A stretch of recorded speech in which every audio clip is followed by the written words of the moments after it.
Well, tonight, police in Boston are taking a fresh look at a case that has baffled them for more than 3 decades. In tonight's New England's Unsolved, Fox 25's Bob Ward takes us to the streets of Boston, where police are still trying to find Faye Polner's killer. The murder of Faye Polner took place at a time when so many women were being murdered in Boston. People were marching on Boston Common demanding answers. 33 years later, there are still no answers in Faye Polner's case. But the people who love Faye the most are not giving up their search for justice.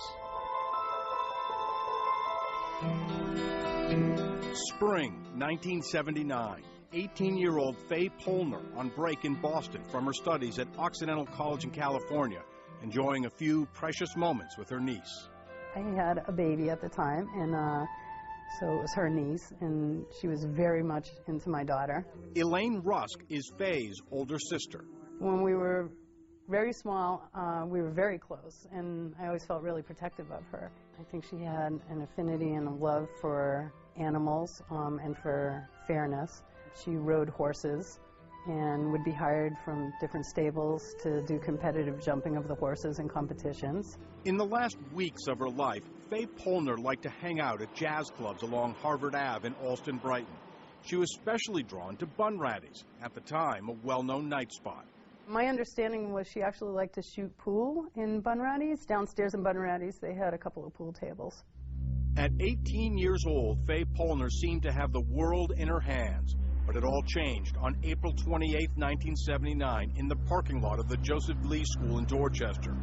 At 1:35 that Saturday morning, 2 Boston police officers on patrol on Talbot Ave noticed a Ford LTD with its windows down on a rainy night. The car belongs to Faye's father. And when they opened the door, they found the dead body of Faye Polner. It was the ME's opinion that she was dead for several hours before she was found. Boston Police Homicide Sergeant Detective William Dugan tells me Faye Polner was strangled to death. Somebody put their hands around her neck and strangled her. This is up close and personal. Yes, it is. And it's in her car. Yes, it is. It's up close and personal. I mean, how much more personal could it be? You've got your hands around somebody's neck and you're strangling the life out of them. There's no distance involved. It's however long your arms are. Soon, Boston police would visit Elaine Rusk's house, knocking on her door in the middle of the night. Evidently, my ID was in the car, so they had found my ID when they found my sister, and they had come to my house to talk to me about it. It was absolutely, by far, one of the most intense experiences I've ever had in my life, and one I'll never forget. Detail by detail, I'll never forget it. And the photos were taken from here. You can see the grass, you can see the whole area. It hasn't changed much in 33 years. No, it hasn't. At the Lee School on Talbot Ave in Dorchester, Sergeant Detective Dugan is still searching for answers. Any significance of the Joseph Lee School back to Faye Polner? None.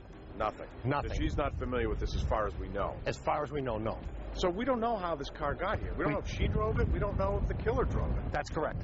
33 years after Faye Polner was strangled to death, Boston police are still trying to put together Faye's final hours.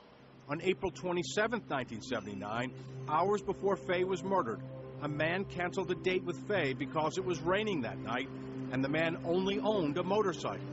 And we've been in contact with him. He's not a mystery. He's been cooperative with us.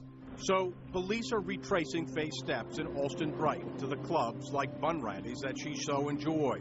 Detectives are still trying to find out if anyone saw Faye the night of April 27th, and if they noticed who she was with. I think we can figure it out. We just need some help rebuilding her last couple of days. In the weeks after her sister's murder, Elaine Rusk went undercover for Boston police. As far as she knows, nothing turned up. But Elaine is not giving up. That was the only sibling I ever had. I mean, my children will never have cousins on my side of the family. You know, they have no relatives on my side of the family. I mean,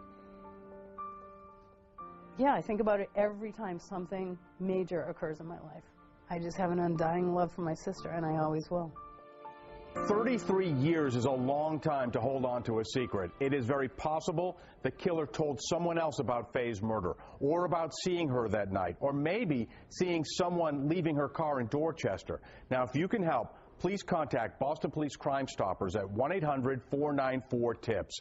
You can also send a text message. Just text the word TIP to crime. Either way, you can remain anonymous, and you can end 33 years of pain for one family. For New England's Unsolved, I'm Bob Ward, Fox 25 News.